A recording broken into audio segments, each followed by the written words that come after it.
Hi, I'm David Bonderoff, and I just did an awesome interview with Keith Andrew. He is so personable and charismatic and asks all the right questions. So keep your eye out for him.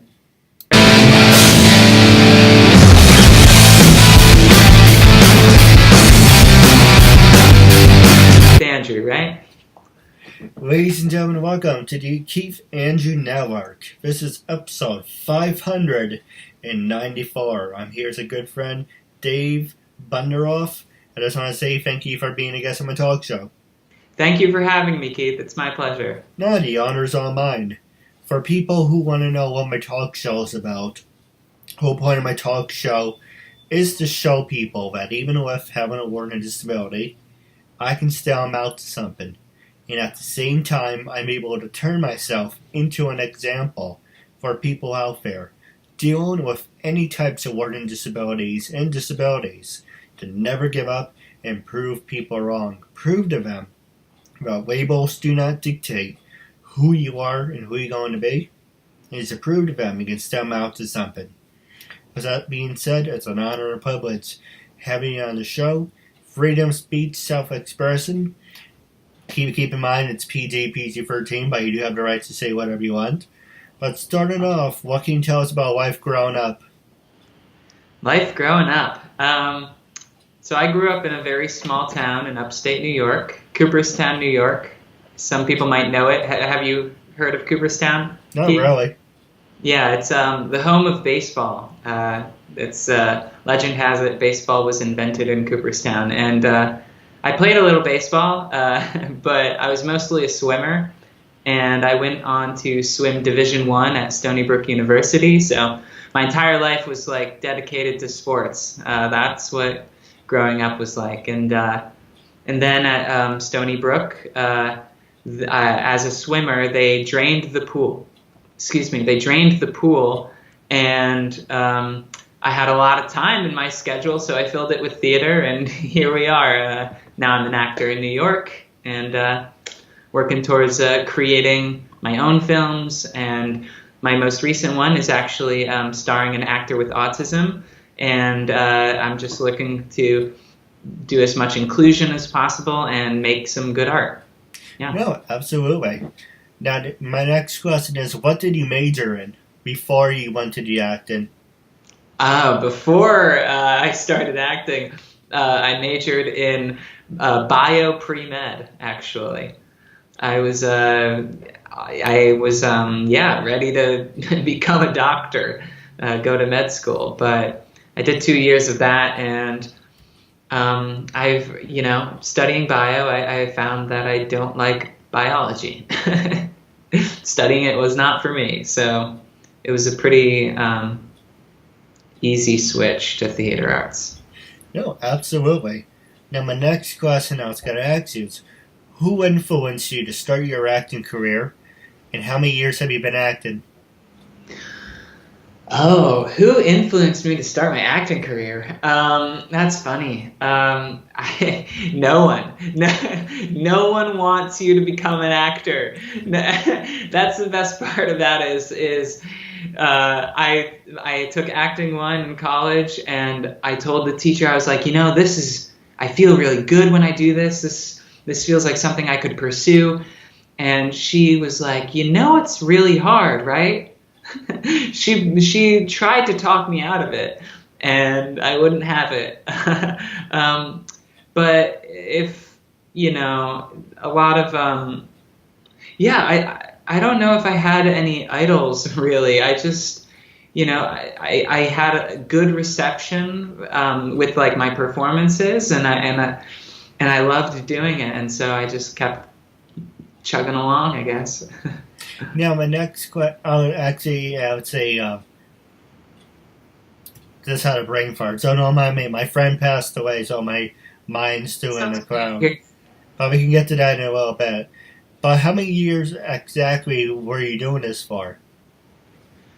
I started acting, I did some high school shows, like musicals, and I did a few plays in college, but I moved to New York, and I was acting. I did a lot of improv. So yeah, I guess I'd say I started in college. That's when I started taking it really seriously. But my career didn't start until, one day, like, spent, maybe a year and a half ago. I was like, hey, hello, wake up, like, get your act together and start acting. You got to get into student films. You have to make headway. You can't just live in New York and say you're an actor. You have to actually go get work somehow. And it's very hard, but there are resources out there.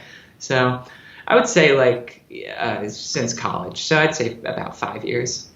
Now, what was the very first thing that you did in acting and said, you know what, this is what I want to do for the rest of my life? Like, what was that moment? Oh man.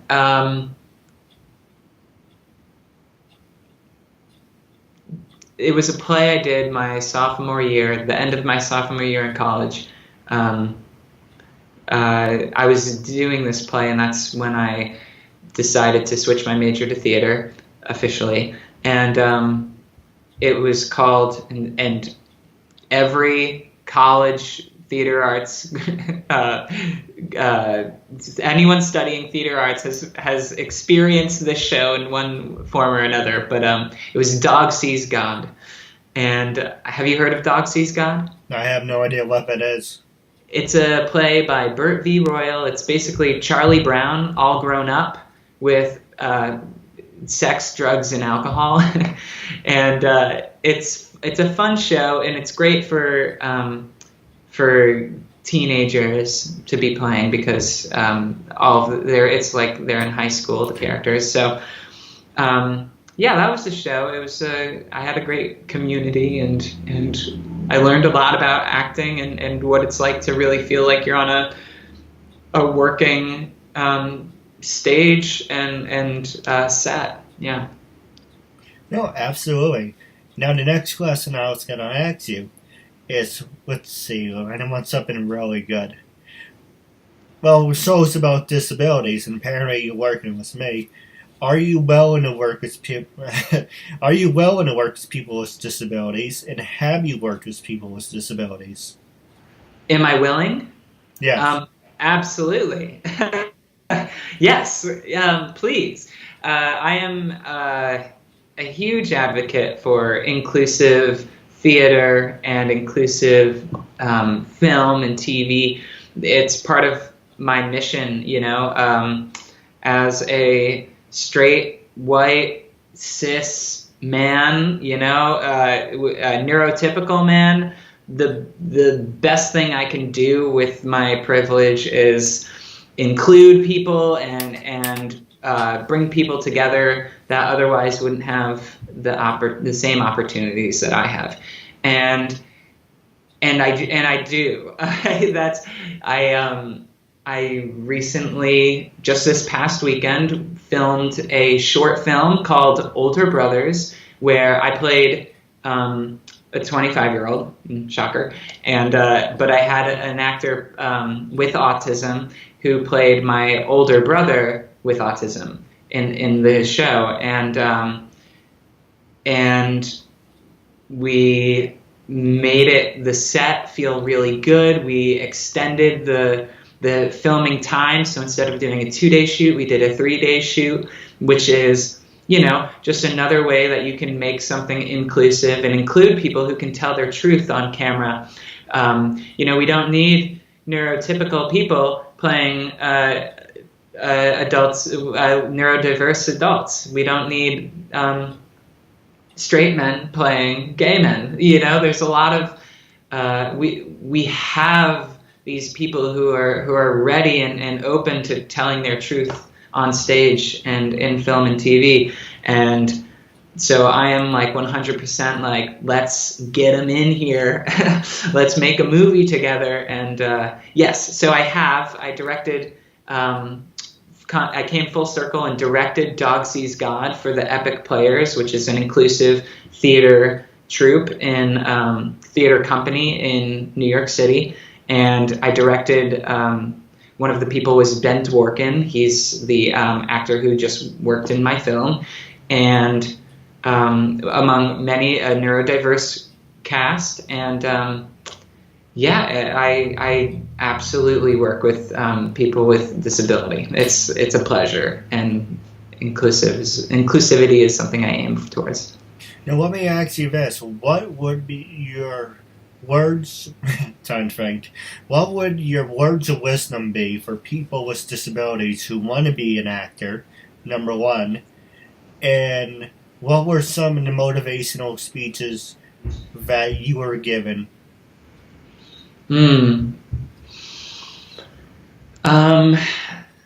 So let me break that down. First of all, the things I would tell someone who with a disability who wants to get into theater or the arts or film and TV is that you are enough. One, you are enough. You don't have to be anything you're not. You just need to find help.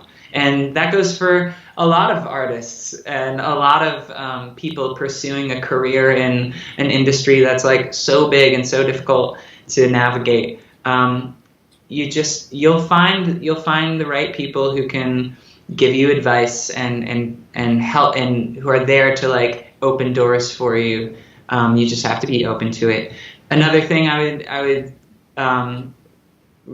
would recommend people with disability do is play. You don't have to play. Keep your options open. You can play like neurotypical people, and you can also play people with disability. I think it's really important that you have a truth inside of you, right? Your own personal experience that other people don't get to see and don't get to have no idea what it's like to be you. So show them. That's what we want. We want to see your truth. Sometimes I think it's great if someone with cerebral palsy can play someone without a disability, right? But how much stronger of a performance is it for me to see them playing someone with cerebral palsy and really showing that truth and letting us experience that too. I think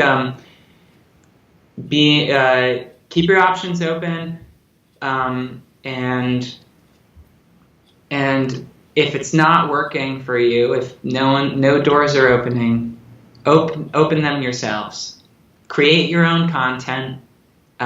It's very hard work. Don't get me wrong. I'm still in the middle of it, but it's worth it, 100%. No. And sorry, go ahead. No, I didn't mean to interrupt. Sorry about that. No, I realized I didn't answer your second question. Something motivational that I was told. Well, I guess it was the "you are enough." That's probably the big thing. Is like, you don't have to act. We just want to see you be yourself, and that's very hard for me as someone who studied a lot of comedy. I always want to like do a big caricature of my characters, but really I can just be me. There's no reason for me to try to put up a facade, you know? No, absolutely. And for an example, from what you've seen of my work, do you think I have what it takes to be an actor or work in the entertainment world? Your honest opinion. Yeah, I do. And that's because you have what it takes. Everyone has what it takes. That's the thing. There's nothing wrong or there's nothing about us that has to change. That's not what's preventing us from achieving our goals. It's not us. It's our predicament. And that's why privilege is such a big part of it. It's the situation that you're in that like you don't have you have no choice. This was the hand you were dealt, the cards that you were dealt, and it's a structural thing, and the reason why you might have trouble making it now is because the structure is messed up, not because like the work you're doing isn't good enough, or it isn't it doesn't have like the spark or any. It's because like the world is not in your favor, and we need to make it in your favor. That's why inclusion is so important. There we go. Yeah, that's Well, yes. So yes. Next question I was going to ask you is, do you think most actors deal with depression, social anxiety, suicidal thoughts? Have you ever experienced that, number one, and have you ever worked with people that had to deal with those issues?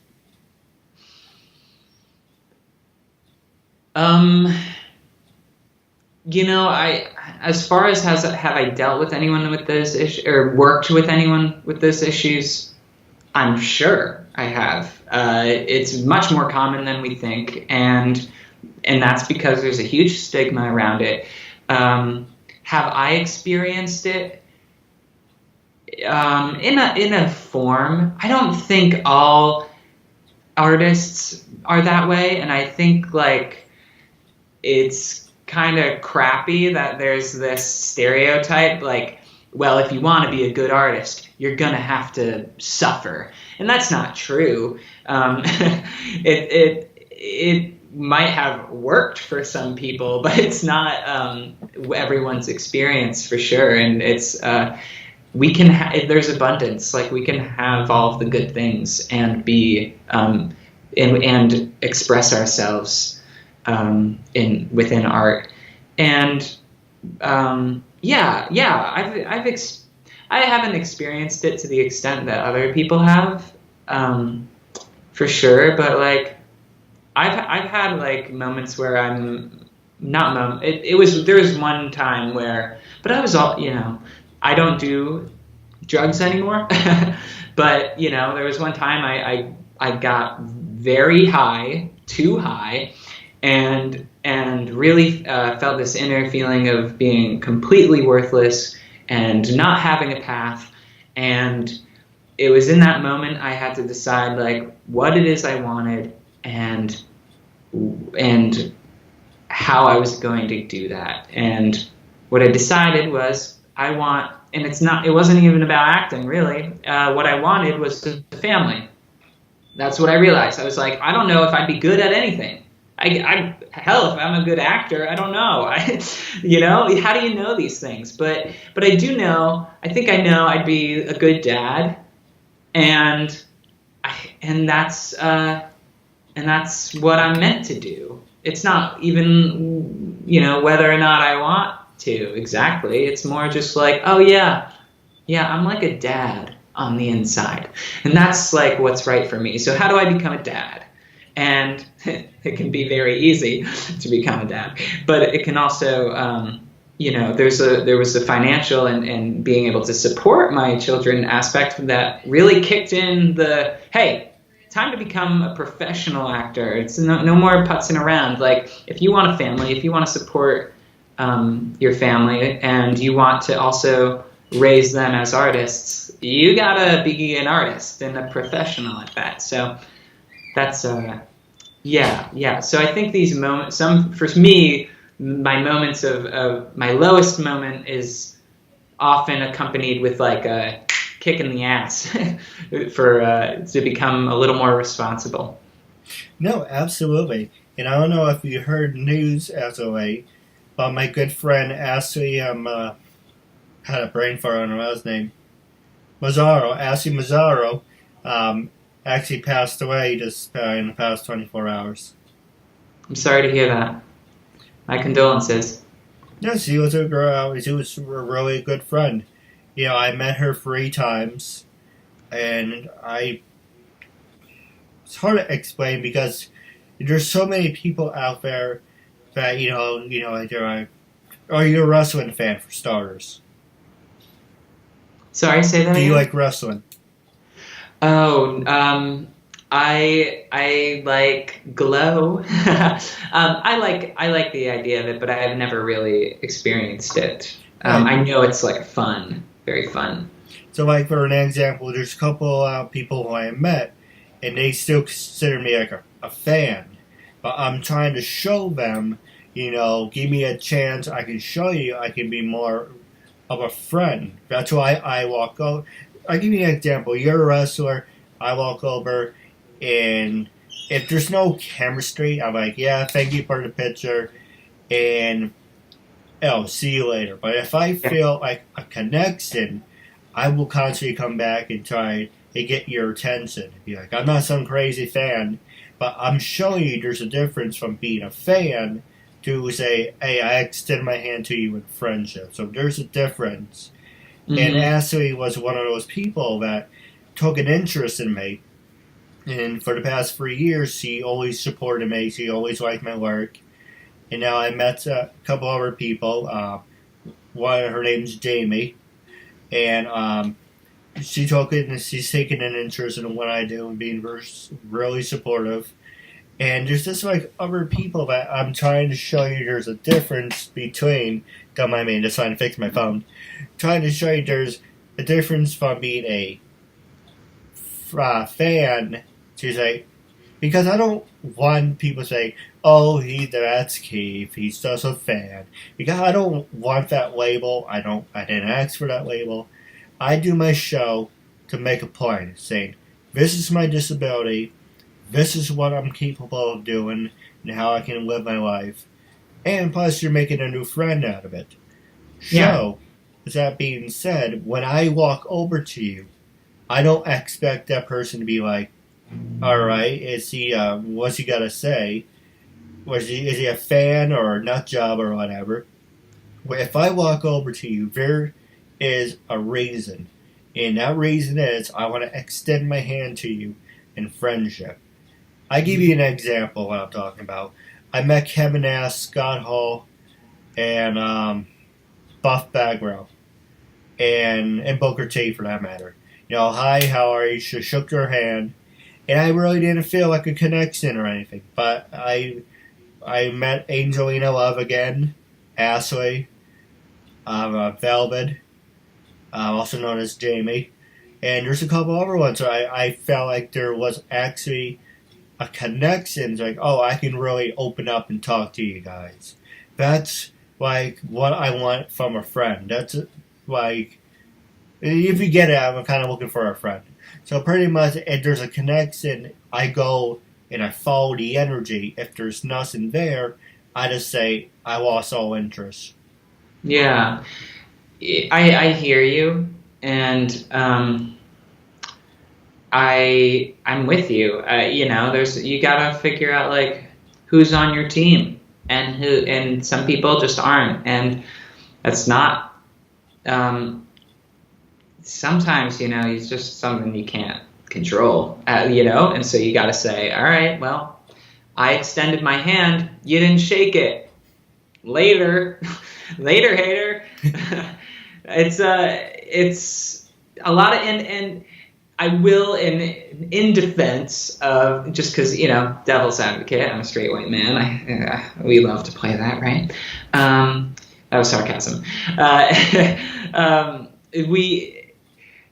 We determine our boundaries as especially as performers, and a lot of times if a performer is too busy, and their definition of friend is someone that they spend quality time with and call on long road trips, and someone who they see, they have, like, if they don't see you 3 times a week, then they don't consider you a friend. Sometimes that's what the definition of friend means to them, and anyone else is either an acquaintance or a colleague or a peer, someone, and I like to think we can all be friends. That's something I we can all treat each other with respect, but there's a certain point where you're like, okay, but who, if I'm calling everyone my friend, then what are the people who are like actually really close to me and who care about me then, right? Are they also friends? Are they all in the same category? It's strange, but it's an interesting topic. Just knowing everyone's boundaries and like if they emotionally need a lot from a friend and you can't be there for them, but you want to still be called a friend, like what do you do in that moment, No, absolutely. Now we're going to take a quick commercial break, and when we come back, I'm going to ask you about social media, and then I'm going to pass the remaining time over to you. Alrighty. Williams. This is Vanessa Lina. Asian Lalo. I'm Cynthia Bass today. I'm Sonia Fisher. This is Shane Smith. My name is Alexandra Bowie. This is Amelia Clover. Hi, I'm Amy Linden. Hi, I'm Anita Coke Brown. Meg Green. Hi, my name is Asata Caldwell. Hi, everybody, I'm Brooke Percy. Hi, I'm Brinford. Hi, I'm Casey Dunn. Hi, it's Cassandra Kavinsky. Hi, I'm Christina Frieza. I'm Cindy Hogan. I'm Courtney Sinella. Hi, I'm Daisy. My name is Deborah Jane East. Hi, my name is Danielle Marcia. Hi, everyone, I'm Victoria London. Hi, I'm Heather Crona. Hi, I'm Heather Callahan Stevens. Hi, I'm J. Nicole Ralph. My name is Jamie Patrell. My name is Turi. My name is Julia Blankovich. Kathleen Wills. Kimberly Amato. Hi, my name is Laura Putton. Hi, I'm Laura Chapanis. Hi, everyone, I'm Melissa Damas. This is Michelle Mupo, a.k.a. Fuchsia. I'm Rachel Olivera. Hi, my name is Sarah Joy Mount. Hi, I'm Susan Winder. Hi, everyone, this is Venus Leone. Hi, I'm Showtana. Hi, I'm Stephanie Herrera, and I was just on the Keith Andrew Network. It was tons of fun. We used up all our time and then some. I really recommend this show, and try to be a guest on Keith's show. It was super fun. Ladies and gentlemen, welcome back to episode 594. I'm here with David Bonderoff. I just want to say thank you for continuing to be with us. Thank you for having me. Now the honors are mine. For now, with the last 9 minutes and counting, the last subject I do want to talk to you about is social media. Can social media make you or break you with everything you accomplish in your life? Did Facebook, Twitter, Instagram, YouTube, whatever the hell people else could use, has all that dictated if people should work with you? Or do you think it's your own good looks and talent that gets people's attentions? None of the above. Can I answer with that?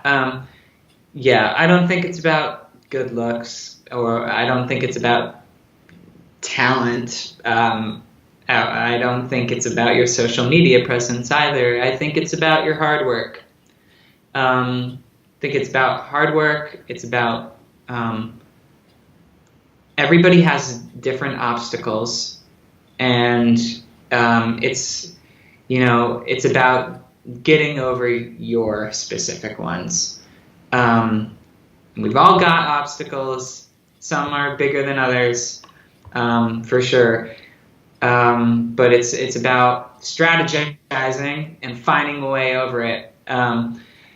I don't think, for me, social media, it's whatever. It doesn't matter. I like to post on it to keep people updated. I find certain posts do better than others, and at this point, it's like my actor Instagram. At David Bonderoff, if you're interested. But I just post pictures of me. I do not post pictures anymore of the food of anything else. My face is always in the picture. And I think that's because I've heard casting directors look at your Instagram. They want to know about you. But you know what? It doesn't matter, because if the right thing shows up, if the opportunity shows itself, then it's going to show itself, and or you make it show itself. But I don't think social media either makes or breaks us. I think it is inconsequential to the art and our success. And also, I went as a stripper for Halloween in 2012. Like, those pictures were all over social media, and who cares? Look at, like, I don't care. Like, you can look at me in a thong. Like, it's fun. It's fine. It's on social media.